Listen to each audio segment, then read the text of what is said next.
They say time heals all things, but I've found time doesn't heal, it reveals. It peels back the gauze we used to muffle our own cries, exposes the bruises we pretended weren't there, and lays bare the quiet truths we buried under someone else's definition of love. His name was Julian, but I used to call him Lightning. Not because he was fast or brilliant, but because he struck hard, without warning, and left a silence behind that made everything after feel like ash. He had a way of speaking to me like he was doing me a favor, like my very existence was a debt I owed him in gratitude. I mistook that for love. I thought maybe love was supposed to hurt a little. That was the first lie I ever believed on his behalf. I remember the night he said it. We were sitting in his car, parked on a side street just far enough from the city to see stars, just close enough that the glow still smudged the horizon. He looked at me with those indifferent eyes and said, "You'll never be needed by anyone." He said it like it was a fact, like he was pointing out the weather, like it wasn't a blade slipping through the ribs of the girl who had stitched him together through his mother's funeral, his missed promotions, his shadowed moods. I didn't cry. Not then. I just sat very still and nodded like a statue learning how to breathe. But something broke in me quietly, like ice under pressure. No scream. No scene. Just a slow, aching crack that spread in every direction. After he left, because they always leave after they think they've broken you enough to keep you, I didn't set out to prove him wrong. I wasn't interested in revenge or success as a rebuttal. I was interested in becoming someone I could need. Someone I could believe in even if no one else did. I started small. A job at a local boutique, unpaid photo shoots, cold emails to brands I admired. I worked in silence, stitched my dreams together out of late nights and resilience. I smiled when I didn't feel like it. I stood when I wanted to collapse. And slowly, something began to shift. A year later, I was on a plane to Milan for my first international campaign. They draped me in silk, painted my face with quiet reverence, and spoke my name like it belonged in rooms I used to only dream of. For a moment, I let myself believe I had made it. But then the message came. From him. It was short. Casual, almost. Saw your campaign. Proud of you. Always knew you had it in you. As if he hadn't tried to dig it out of me with his doubt. As if his words hadn't once threatened to bury everything I believed I could become. I read it once, then again. Then I blocked him. Not out of anger, but because I finally understood something. He was right in a way. I'm not needed. Not by him. Not by anyone who only sees my worth when it's reflected in lights and billboards. I am wanted by many, perhaps. Admired. Applauded. But needed? That's something I've given to myself. And in the quiet after I blocked him, I smiled and whispered to the girl who once sat in his car, "Now, you finally belong to yourself." The first time someone on set called me Muse, I looked behind me. I thought maybe the word had fallen out of their mouth by accident, meant for someone taller, thinner, brighter. But no, their eyes were on me. Waiting, measuring. Seeing something I was only beginning to glimpse in myself. It wasn't the flashbulbs or the applause that startled me. It was the silence between them, the stillness where my old self used to reside. She hadn't entirely left. She lingered in mirrors, in the way I checked my posture, the tilt of my chin. She was the one who'd memorized Julian's voice like scripture, who used to ask permission to take up space. On this shoot, I wore velvet that draped like midnight. I stood beneath lights that turned every bruise, physical or emotional, into a shadow worth capturing. The photographer whispered "goddess" and something in me laughed. Not out loud, just inside. A quiet, amused sound. Because I had once begged a man not to leave me, and now strangers flew across oceans just to photograph the curve of my spine. The brand didn't choose me because I was the most beautiful. They chose me because I looked like someone who had been through something and survived. Their creative director told me, "You wear grief like a halo. It makes people stop scrolling." I didn't know whether to thank him or apologize. Instead, I nodded. That's how it begins. You get good at wearing your pain until people call it art.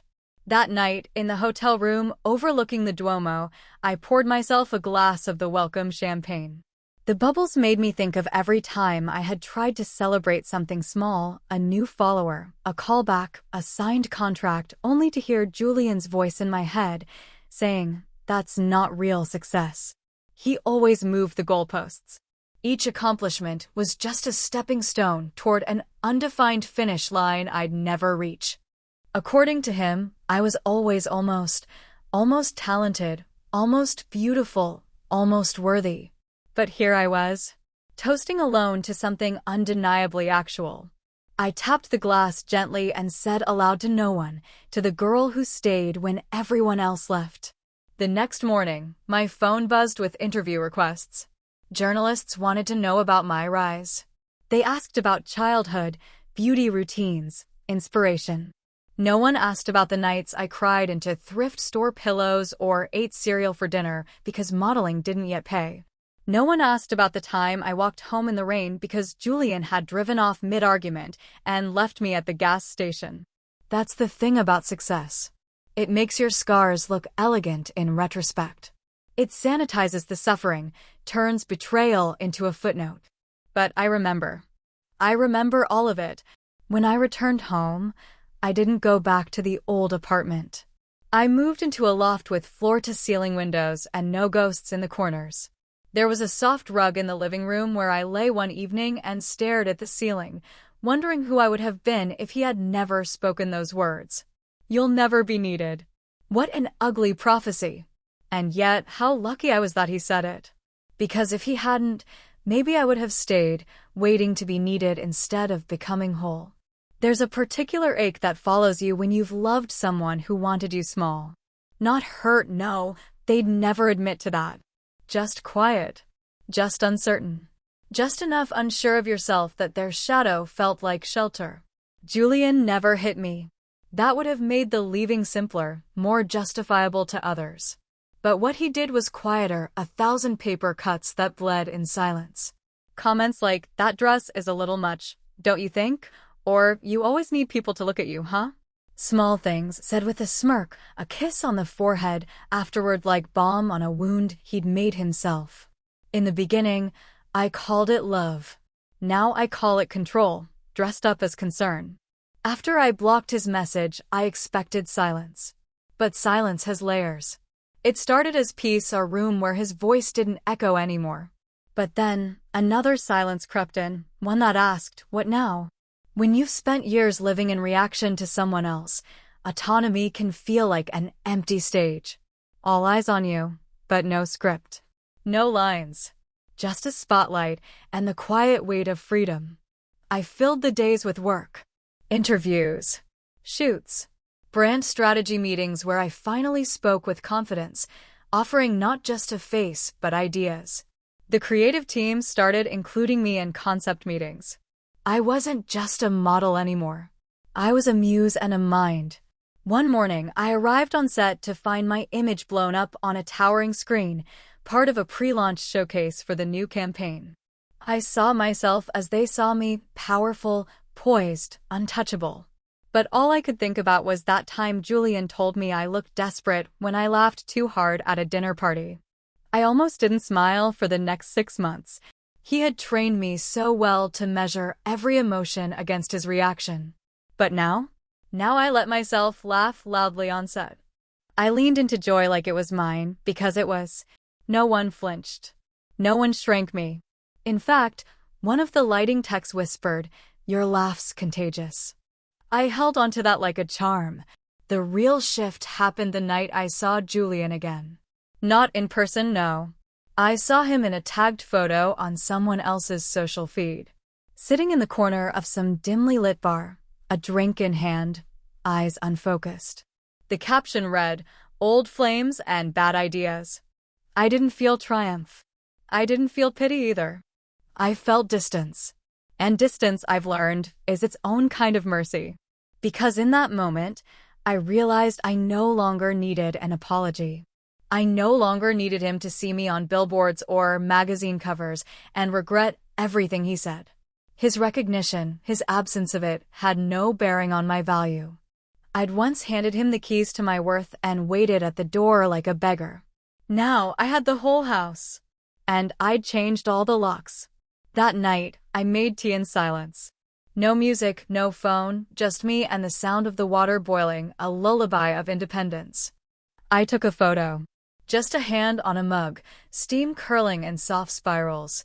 I posted it with a caption that said, "Peace looks good on me." And for the first time in a long time, I didn't care who saw it. The first time I walked past my own face in a shop window, I froze. Not because I was surprised to see myself, but because I realized I didn't flinch. For years, my reflection was a battlefield, shoulders too square, mouth too loud, dreams too wild. Julian had taught me to look at myself with critical eyes, to edit, to shrink, to second guess. But now, standing on that bustling corner, framed in winter coats and early dusk, I saw a woman with fire in her bones and softness in her gaze. I didn't just recognize her. I respected her. It's strange, the way healing comes. Not all at once. Not in grand declarations.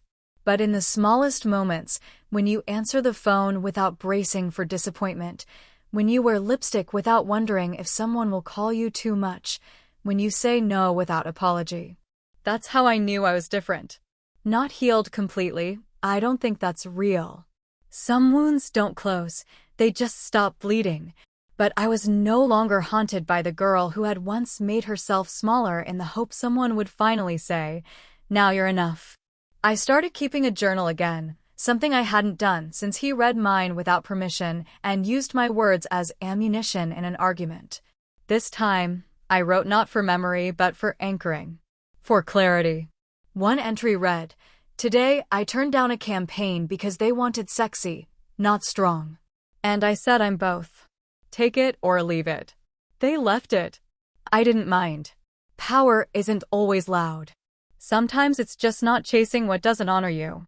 Friends who hadn't heard from me in years started reaching out, pulled in by magazine spreads, brand features, and that elusive Instagram glow that makes everyone assume your life is magic. They wanted to meet, to catch up. I met a few.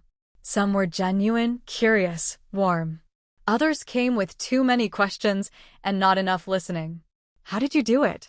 What changed? Who helped you? They always asked who, as if success had to come with a man in the wings. As if I couldn't have gotten here on my own. I'd smile politely and say, "It's amazing what you can do when you stop asking for permission." One friend, a real one, told me I looked lighter. "You used to carry something in your eyes," she said. "Like you were waiting to be hit." That stayed with me. I didn't tell her how long I waited. How even long after Julian left, I kept flinching at kindness, suspecting hidden motives in compliments, expecting good days to be followed by punishment. It's what happens when you've lived in a house where love is conditional and affection is currency. But now, kindness didn't scare me. I practiced giving it to myself. Slowly, imperfectly. Forgiving the parts of me that stayed too long, that whispered maybe he's right, that clung to approval like oxygen. The hardest part wasn't letting him go. The hardest part was forgiving the version of me who loved him. But I did. I held her close in memory, not as a warning, but as a witness. She survived. She endured. And because of her, I now stood in rooms where I once feared to knock. At night, I would light a candle on my windowsill. Not for prayer. Not for ritual. But as a quiet reminder. She's not coming back. And I no longer need her to. There's a unique pain in being invisible to someone you loved. Not in the literal sense, not like being passed on the street unnoticed, but in the soul-deep way of being looked at without ever truly being seen. Julian saw a body, a service, a silhouette that made him feel bigger. But he never once asked, "What do you dream of when no one's watching?" Now, strangers asked me that all the time. Interviewers, bloggers, hosts with kind eyes and curated sets. And each time, I paused. Not because I didn't know the answer, but because it felt strange, almost sacred, to speak it out loud after years of silencing myself for the comfort of another. What do I dream of? I dream of a world where a woman's ambition isn't called arrogance, where her self-assurance isn't mistaken for coldness. I dream of little girls watching me and seeing possibility, not perfection. I dream of filling rooms with women who once felt small, helping them unlearn the lies they were taught in someone else's voice. I said that once in an interview. The clip went viral. Not because it was revolutionary, but because it was honest. In a sea of manicured soundbites and polished answers, mine was a scar laid bare. And people leaned in. Afterward, my team told me I was being asked to speak at a women's summit. Not as a model. As a voice. A story. They wanted to hear how I went from forgotten to featured. I said yes before I had time to be afraid. Fear still lives in me, of course. But now she rides in the passenger seat, not the driver's. I let her speak, then I make the decisions. The night before the summit, I couldn't sleep. Not because I didn't know what to say, but because I knew exactly what I needed to say. The truth. All of it. Even the parts that still made my voice tremble. The next morning, I stood backstage in a dove gray suit I'd chosen for its softness and strength. My name was called. Applause filled the air. I stepped into the light. And for the first time, I told the whole story. Not the polished version. The real one. I spoke of Julian. Of how he chipped away at my light until I forgot I ever glowed. Of the night he told me no one would ever need me, and how, for a time, I believed him. I told them about the meals I skipped to pay rent, about the jobs I took that required more silence than soul, about the first time I looked in a mirror and didn't wince. And then I told them this. The first person who needed me was me. And when I met her again, after years of betrayal, I apologized to her. Then I promised never again. I'll never abandon you for someone else's comfort. I'll never make you smaller to fit in someone else's pocket. Silence followed, not because they weren't listening, but because they were. Then came the applause. But this time, it didn't feel like praise. It felt like recognition. Later that evening, a woman stopped me in the lobby. Maybe 50, maybe 60, eyes like someone who had cried for too many daughters. She said, I wish I'd left him when I was your age. I wish I'd found my way back to myself like you did. I took her hand gently and said, it's never too late to come home to yourself. She wept. And in that moment, I knew. This was the kind of being needed I had never known to want. Sometimes, power doesn't roar. It doesn't storm into a room or demand to be noticed. Sometimes, power whispers just loud enough for you to hear it inside your chest, like a heartbeat you'd almost forgotten was yours. After the summit, things shifted. Not externally, the campaigns, the photo shoots, the press releases, they kept rolling in like tide, but inside me, something settled. Not in the sense of giving in, but in the sense of grounding. I was no longer running from Julian's words. I was walking toward my own. The invites came more frequently now, to speak, to mentor, to represent. My image was used not just for beauty, but for belief. That a woman could rise from being overlooked to being unforgettable. But not everyone clapped. Old acquaintances emerged from the corners of memory. People who had once laughed with Julian about my silly modeling dream. One sent me a message that read, wow, never thought you'd be the one who made it. I didn't reply. Not out of disdain, but because I'd outgrown the need to explain myself to those who never really saw me to begin with. Still, the echoes of that old life crept in sometimes. On quiet nights, when the emails slowed and the lights dimmed, I'd hear Julian's voice not in real time, but in residue. You'll never be needed. It used to slice. Now it barely scratches. I started to write again. Not just in my journal, but for others. Essays, letters, reflections. A magazine published one of them under the headline, Becoming My Own Rescue. The response was overwhelming. Messages poured in from women across the world, some young, some not, some still in the middle of their own small wars. One wrote, I left last night. After reading your piece, I packed a bag and left. Thank you for reminding me that survival is a form of success. I cried for her, for all of them, for myself. I realized something then. Maybe I was never supposed to be needed in the traditional sense. Not for my beauty, or my obedience, or my ability to make someone else feel powerful. Maybe I was meant to reflect strength back to others. To say through presence alone, you are not alone in your silence. You are not crazy. You are not too much. And that is its own kind of being needed, not as a possession, but as a beacon. A small rebellion started in me, a quiet one that rejected every narrative I'd been fed, about love, about worth, about how much space I was allowed to take up. I began to say no more. Not just to work that didn't serve me, but to relationships, habits, even thoughts. Julian had taught me to crave approval. Now I craved peace. The loft became a haven filled with fresh flowers, thick books, and silence that wasn't heavy, but holy. Sometimes I'd dance in the kitchen, barefoot, to music that only I liked. Sometimes I'd cook for no one, eat by candlelight, and toast to the woman who made it through. She wasn't perfect, but she was whole.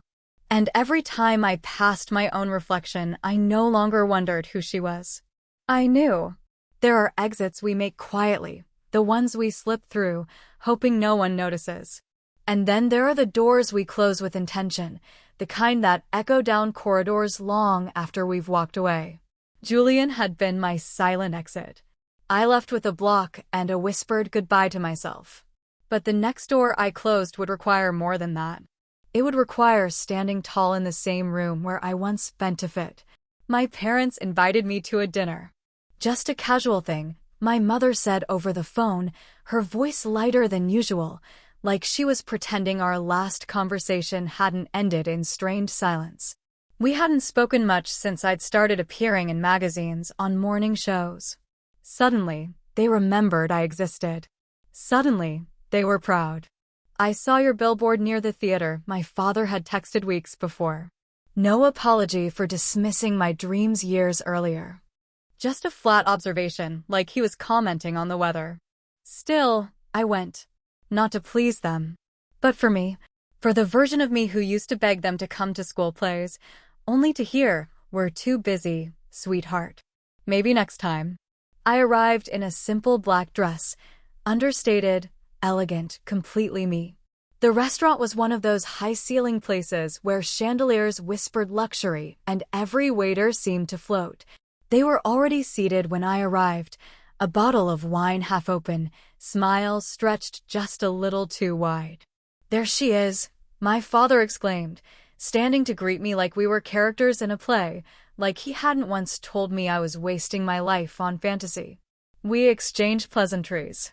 My mother complimented my dress. My father asked about Paris, Tokyo, some campaign he'd seen on a business flyer. But the warmth felt artificial. And somewhere between the appetizer and the main course, my mother leaned in and said, "Your cousin Jenna is starting a fashion blog. She'd love your help getting exposure." Of course. Of course. That's why they'd called. Not to connect. Not to celebrate. But to cash in. My breath caught in my chest for a second. Then I smiled. Not out of politeness, but because I knew what I was about to say would be the most loving thing I'd ever done for myself. "I'm not available to mentor anyone right now," I said gently. "My energy is going into work that aligns with my values. And people who saw me before I was on a billboard." The silence was immediate and thick. My father cleared his throat. My mother blinked rapidly. The waiter arrived with dessert menus, unaware he was interrupting a small, sacred war. I didn't stay long after that. On the walk back to the car, I felt something loosen in my spine, like I'd unhooked myself from a harness I'd worn since childhood. The one that said, "Be good, be quiet, be useful, and maybe you'll be loved." But I wasn't chasing maybe anymore. Back in the loft, I lit a candle and stood by the window. The city pulsed quietly below. My phone buzzed with a message from my manager, another campaign offer, another country. But I set it down for later. That night, I wrote myself a new promise. I will never again walk into rooms that require me to disappear. There's a moment, subtle but seismic, when you realize you're not seeking anymore. Not seeking validation, not seeking rescue, not even seeking closure. You've become the architect of your own peace. And peace, I've found, isn't a destination. It's a decision. One I now make daily. After the dinner with my parents, something in me settled.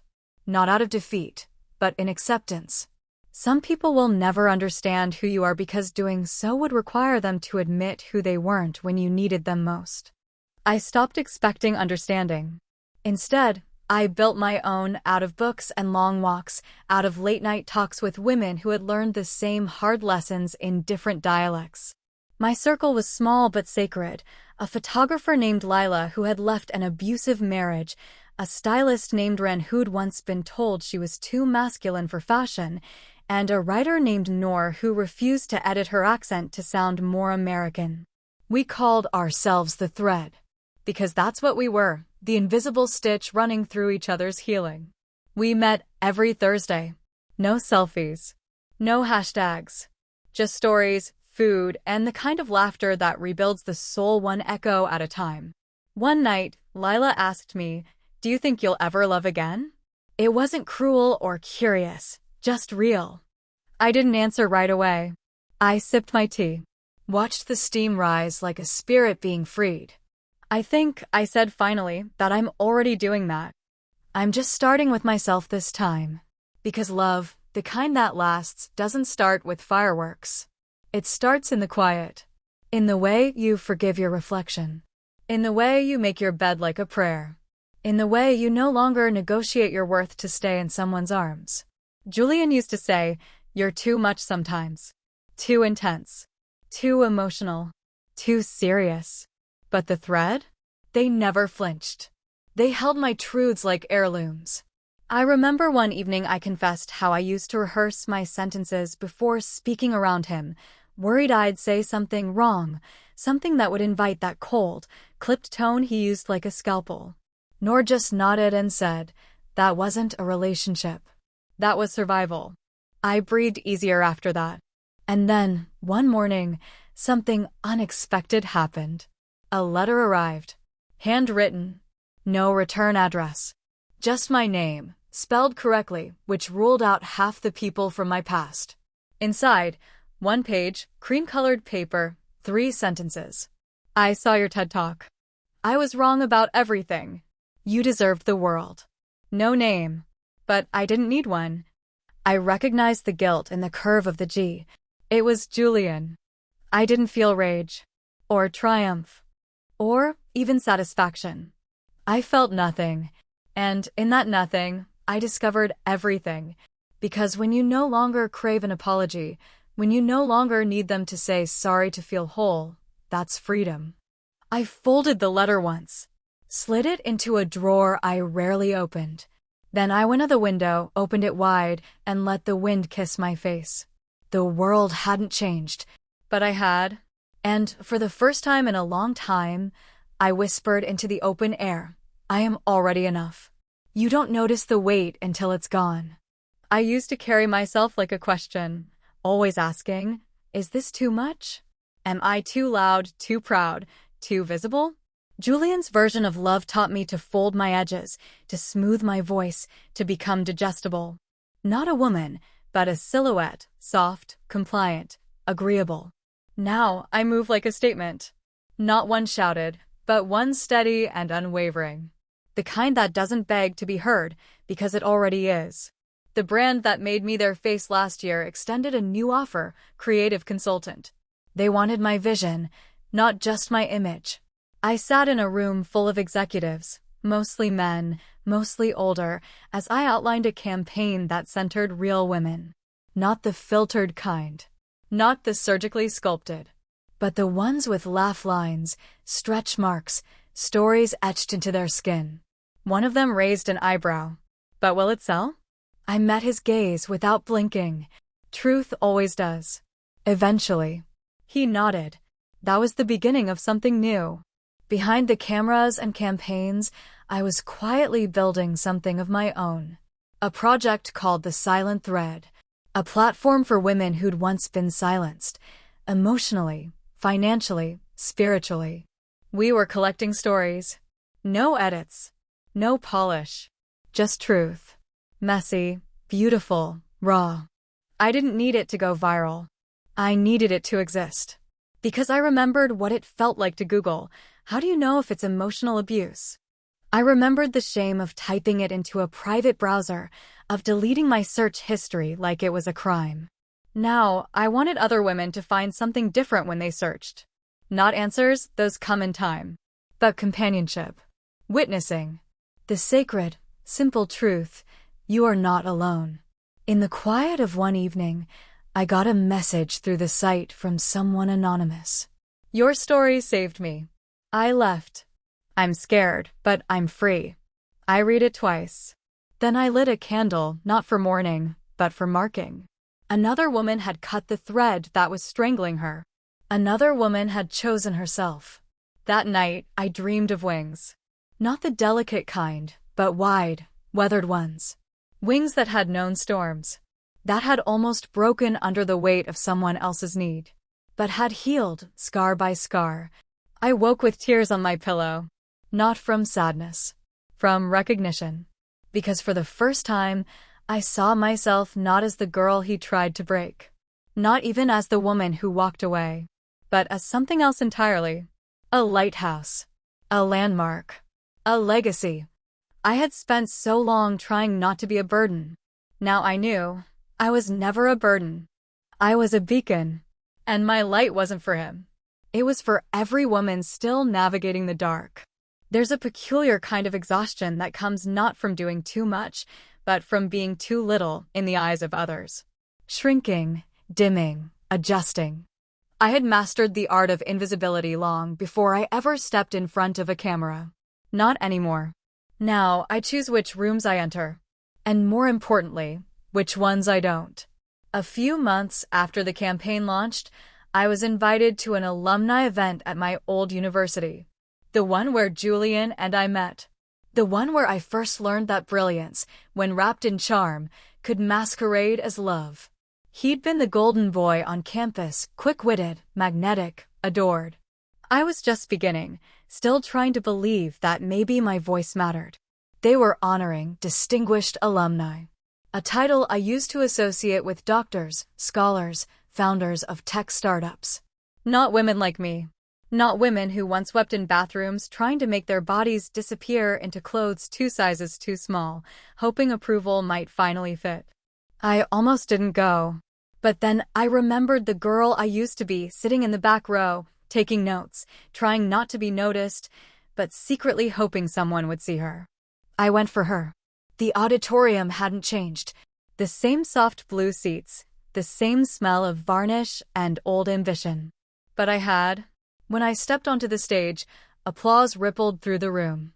I wore a tailored cream suit that made me feel like thunder disguised as silk. I took the microphone and smiled. I used to believe that success looked like approval, I said. That love meant shrinking. That being needed was the same as being seen. I paused. I was wrong. A hush fell. I could feel hearts leaning closer. I told them everything. About the man who told me I'd never be needed. About the years I spent trying to unlearn that lie. About the morning I looked in the mirror and said, even if no one ever sees you, I do. After the ceremony, people lined up to speak with me. Professors. Students. Strangers. One girl, barely 20, trembling in her oversized coat, whispered, he said the same thing to me. That no one would ever love me if I left. I took her hand. He was wrong, I said, steady as stone. And so was mine. Julian didn't show. But someone said they'd seen him in the back, slipping out before the end. That sounded like him, fleeing before the truth could reach him. That night, back in my hotel room, I stood before the mirror and studied my reflection. Not for flaws, but for evidence of growth. There were laugh lines now. Strength in my jaw. A quiet, fierce light in my eyes. This woman? She was no one's second choice. No one's afterthought. She wasn't waiting to be chosen. She was choosing herself. Every day. And that was more than enough. There are parts of us that linger in old places, even long after we've left. A scent. A song. A laugh that sounds too much like a memory. Sometimes, I'll be walking through a crowd and swear I see him, the tilt of a shoulder, the arch of a brow, only for it to vanish the moment I look closer. That's what trauma does. It hides in the corner of your eye, never fully gone, just out of reach. But now I don't chase it down. I let it pass. I used to think healing meant forgetting, erasing every trace of him from my mind like wiping down glass. But it's not that simple. Healing, I've learned, is remembering without reliving. It's telling the story without falling apart. And I had become a storyteller. One of the campaigns I helped design, a minimalist black and white series titled Unchosen, featured women who had walked away from the roles others wrote for them. Mothers, wives, daughters, girlfriends. Each portrait was paired with one line they'd heard from someone who tried to define them. You're too intense. No one else will put up with you. You should smile more. I was the last photo. Mine read simply, "You'll never be needed by anyone." It was bold, risky, real. When the campaign launched, it sparked headlines, hashtags, criticism, and praise. It struck a nerve, because every woman has heard something like it, from a lover, a boss, a parent, or even a stranger on the street. That week, my inbox overflowed. A message from a therapist in Vancouver who was using the portraits in her group sessions. A college professor in Cairo who printed them out and pinned them to her office wall. And one from a woman in her 70s. I finally left. After 42 years, I packed my bags. I didn't even know I was allowed to choose myself. That one made me cry. Not just for her, but for the decades she'd spent believing she couldn't. I called a meeting with my team the next day. We're not done, I told them. We've struck gold not in profit, but in proof. That women are ready to be more than someone else's echo. They agreed. We began working on a documentary. Real voices. Real lives. No filters. I would narrate not as a model, but as a mirror. Julian's voice still crept in sometimes. But it had changed. It no longer sounded like prophecy. It sounded like fear. He was afraid of a woman he couldn't define. Afraid of a fire he couldn't extinguish.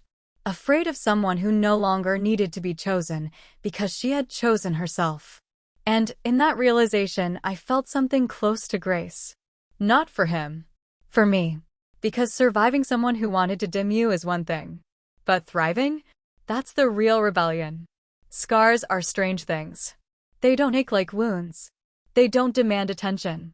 They sit quietly, a soft rebellion in your skin, reminding you, you lived. You endured. You came out of the fire with something to show for it, not shame, not ruin, but resilience. By now, the media had begun to shift their gaze from my face to my story. Interviews became less about the fashion and more about the message. One journalist asked, "Do you ever think about where you'd be if he hadn't said that to you?" I smiled. Not because it was a good question, but because I used to ask myself that very thing in the dark. I'd probably still be asking for permission, I said. Still waiting for someone else to tell me I was worthy. So I'm grateful, in a twisted way. He lit the match. But I chose how to rise from the ashes. The article ran under the headline, "She set herself free." I never read the comments. That was a promise I made to myself. But my assistant, bless her, filtered the messages. She passed along the ones she said might matter.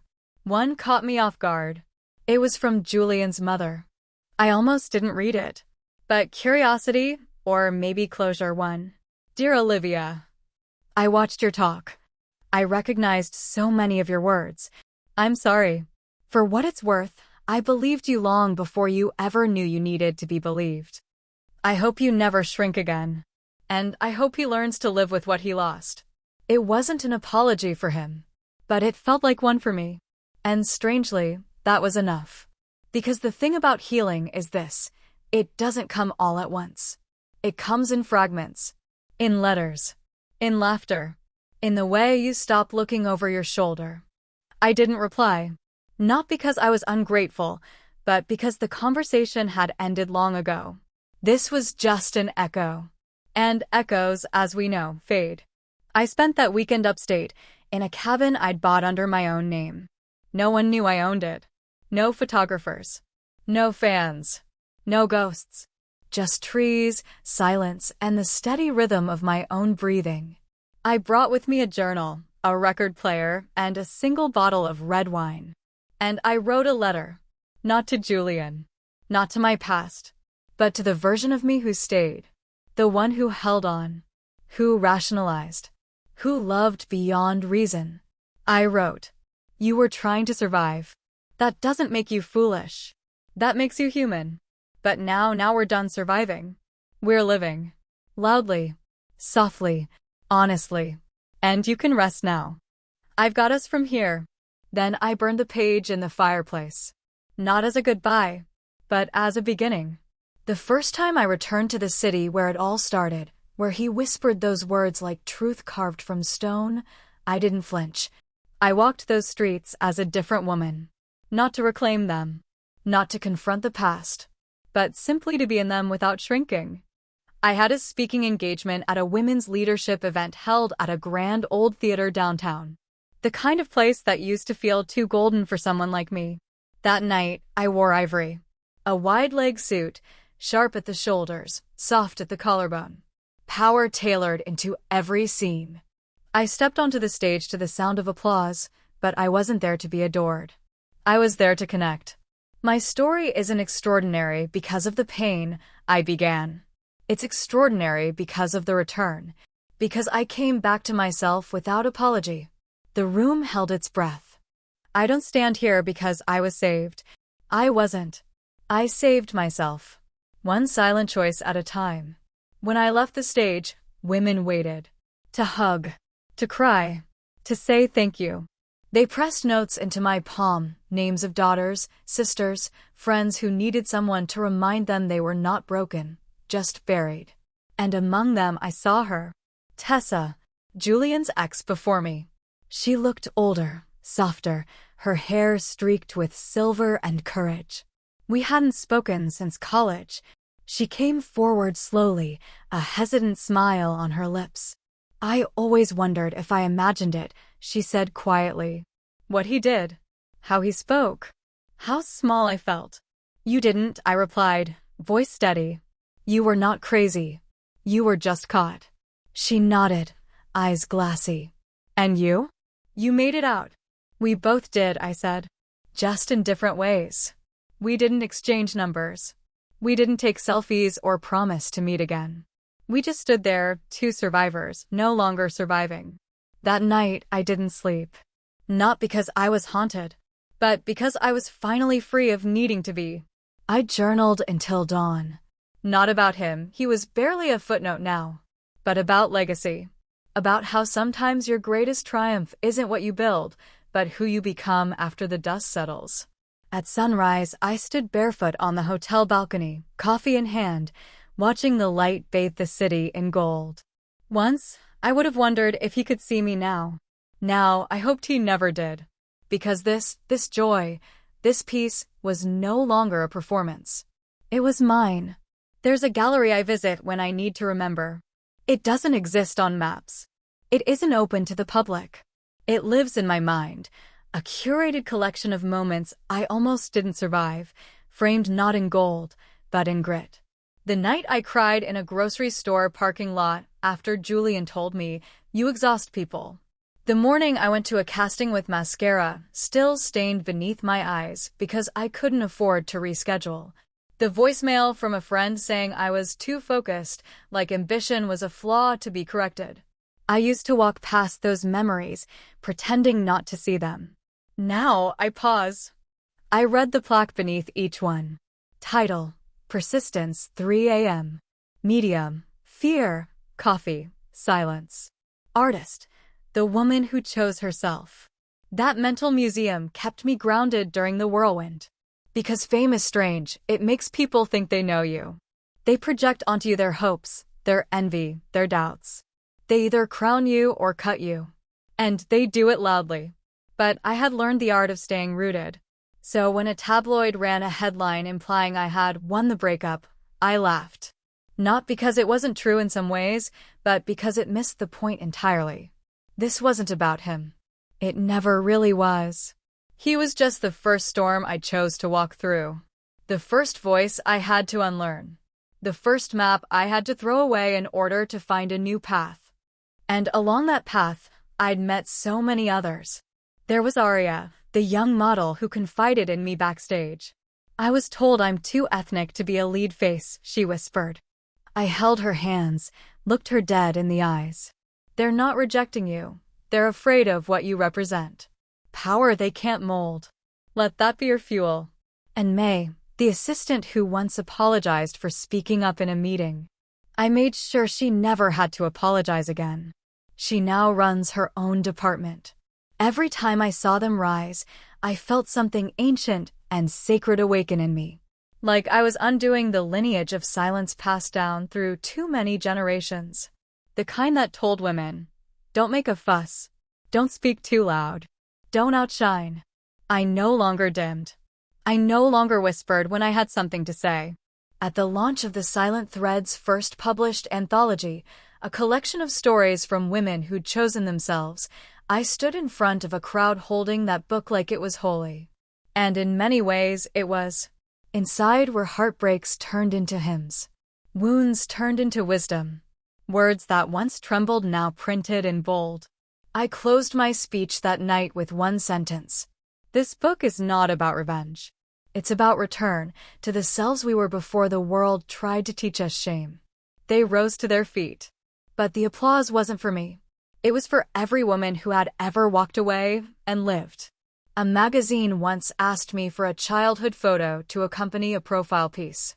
"Something sweet," they said. "Something that shows who you were before the spotlight." I sifted through boxes one late evening, surrounded by the quiet hum of my loft and the soft flicker of candlelight.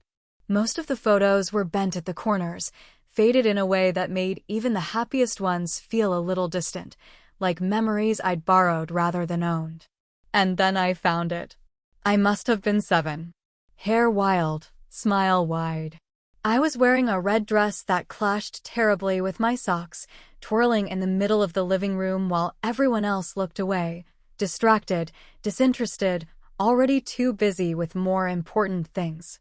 Except me. I was looking directly at the camera, at the person holding it. Eyes full of joy that hadn't yet learned to hesitate. No filter. No fear. I stared at that photo for a long time. She didn't know, that girl. Didn't know how much she'd have to fight just to stay whole. Didn't know how many times she'd be told she was too much, too loud, too emotional. How many rooms she'd enter hoping to be chosen, only to realize the only one who needed to choose her was already inside. I sent in the photo. No edits. No caption. Let them see her. Let me see her. And then, in a move that surprised even me, I printed a copy for myself, large, framed, and placed it by my front door. So every day when I left for meetings, interviews, or just coffee, I'd be reminded who I was before the world told me who to be. Some days, I whispered to her, "We made it." Other days, I apologized. But most days, I simply nodded, a promise exchanged between versions of me. That I would never again abandon her for acceptance. That I would hold her hand across time if I had to. And I did. A few weeks later, during a photo shoot for the cover of a women's issue, the editor pulled me aside. "You carry something in your eyes," she said. "Like you've seen both the fire and the shore." I smiled. "That's because I have." The shoot theme was unbroken. They dressed me in silk the color of dusk and positioned me against a weathered wall, asking for softness, vulnerability. But I gave them something else. I gave them stillness. Because after everything, that's what I'd learned to cultivate. Not just strength, not just survival, but the quiet certainty that I needed no one's gaze to feel real. Later, someone asked what I thought of the final photos. I said, "I think the girl in the red dress would be proud." And she would be. She is. Power is sometimes best expressed in absence. There was a time when I'd RSVP to everything, not out of desire, but out of fear of missing out, of falling behind, of being forgotten. I showed up to rooms where I wasn't respected just to be remembered. Smiled at people who once laughed when I dreamed out loud. Laughed when I didn't feel like laughing just to keep the peace. But peace that costs your voice isn't peace. It's silence dressed up in politeness. Now, I decline invitations that once would have made me feel seen. Because I've learned that visibility isn't the same as value. And applause isn't love. It's often just noise. One of Julian's old friends reached out not long ago. He was hosting a charity gala and said it would mean a lot if I attended. "We're all proud of how far you've come," he wrote, as if my story was a movie they all felt entitled to watch unfold, front row, champagne in hand. I stared at the screen for a long time. Not in anger. Just in awe. How far I'd come, indeed. There was a time I would have put on the dress, the smile, the armor. I would have walked into that ballroom like a polished version of the girl who once begged to be heard. I might have even nodded politely at Julian across the room, pretending I'd forgotten the words he carved into me. But I wasn't her anymore. So I replied with 2 words, kindly declined. And it was enough. That same weekend, I held a dinner in my loft for the women behind the silent thread. We cooked together, pasta, laughter, a little wine. No performances. No small talk. Just fullness, warmth, and stories told between bites. Aria shared a recent win. She'd walked out of a contract negotiation that undervalued her. May had finally been invited to speak on a panel, not as a +1, but as a voice that mattered. Nor read us an excerpt from her upcoming book, her accent thick and proud. As I looked around the room, I felt it in my bones. This was my kind of gala. No chandeliers. No borrowed gowns. Just women rebuilding themselves brick by brick and choosing not to apologize for the architecture. Later that night, I stood at the window, watching the city flicker. Somewhere across town, that gala was in full swing. Toasts were being made. Flashbulbs sparked. Laughter echoed through marble halls. But I didn't envy a moment of it, because while they were performing, I was home. Not just in the room, but in myself. There's a stillness that follows grief, not the grief of death, but the quieter kind. The grief of what could have been. The grief of the self you sacrificed in small pieces over time. The version of you who waited for a call that never came, who lowered her voice at dinner tables, who believed that being needed was the highest form of love. I felt that grief the morning I woke up with no appointments, no obligations, just sunlight streaming through the linen curtains and a silence so pure it startled me. For years, my life had been a chase. For success. For stability. For love that didn't wound. But I was no longer running. I was rooted. And in that stillness, I felt the ache of absence. Not of him, but of the girl who stayed. She'd been with me so long, trailing behind me like a shadow. She was the one who memorized his moods, who flinched at his silences, who twisted herself into something palatable just to stay beside someone who never really saw her. Now she was gone. Or perhaps she had finally been folded back into me not as a weakness, but as a warning. A whisper in the wind that said, "Never again." I made tea that morning, barefoot in the kitchen, wrapped in a robe that felt like forgiveness. No music. No phone. Just breath. Just being. And then, in a moment I didn't plan, I wrote him a letter. Not to send. Just to say the things I once needed to say, not for closure, but for cleansing. Dear Julian. You were right about one thing. I wasn't needed. Not by you. Not in that house of quiet cruelty where my joy was too loud, my hope too stubborn. But you mistook need for value. You thought breaking me would make you whole. You thought silence meant safety. But I have become everything you feared, unbreakable, unbothered, and unimaginably free. You taught me what I will never accept again. And for that, I thank you. This isn't forgiveness. This is release. I folded the letter once, lit a match, watched the paper curl and dissolve in the flame, like the last echo of a song I no longer wanted to sing. The ash floated gently into the air, and I felt lighter. Later that day, I met with a group of women writers for a reading circle we'd started. a soft space for expression. No judgments. Just voices finding their way back to themselves. When it was my turn, I didn't read the letter. I read a new piece. One about the girl in the red dress. The one who spun and spun, even when no one clapped. The one who never stopped believing that joy, real joy, didn't require an audience. They clapped when I finished. But even if they hadn't, I would have still stood proud. Because this voice? It's mine. And I no longer need it to be echoed to be enough. The first time I bought something expensive just for me, I hesitated.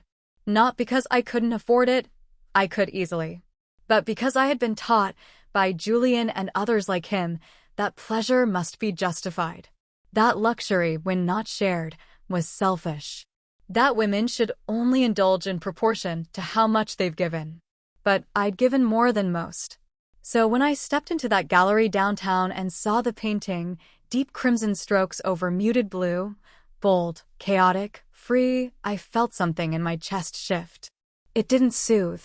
It stirred. It reminded me of every time I had screamed silently into pillows, laughed too loud in public just to feel something, danced alone in kitchens with tears still on my face. I bought it on the spot. No discussion. No compromise. The artist, a woman barely in her 30s, asked me what drew me to it. It looks like a woman learning to take up space, I said. She blinked, then nodded. That's exactly what it is. It now hangs in my hallway, the first thing you see when you enter. Some guests don't understand it. Too loud, too dark, too much. I don't explain it. That's the thing about rooms you build yourself. They don't require anyone else's comfort. They only need to reflect you. And I had spent too many years decorating myself in someone else's taste. Now, my home bore the marks of reclamation. A record player spinning vinyls from my mother's youth, the only inheritance she'd ever given without conditions. Books stacked in uneven piles like towers of thoughts waiting to be scaled. A worn armchair where I read submissions to the silent threat, tears often falling unnoticed as I marked the margins with affirmations. This wasn't a house. It was a witness. To growth. To grief. To the unmaking of a woman who was once told she'd never be needed, and the becoming of one who no longer needed anyone's permission to exist fully. One morning, I received a submission from a woman in Istanbul. She was 64. Had never published anything before. Her story spoke of marriage, of daughters, of the slow erosion of self under the weight of other people's dreams. She ended with this line, "I am finally learning to want again." I whispered the words aloud, again and again. Because wanting, for women like us, had always been dangerous. Wanting meant risk, rejection, punishment. But now it meant power. So I wrote her back personally. A rare thing for me these days. I said, "You're not late. You're right on time. The world has only just become soft enough to receive you." Later that evening, I lit candles throughout my home. Not for romance. Not for guests. Just for me. I sat in the glow of my own choosing, the painting watching over me, and said aloud, "This room, this life, was built by a woman who finally said yes to herself. And not a soul needed to witness it for it to be real."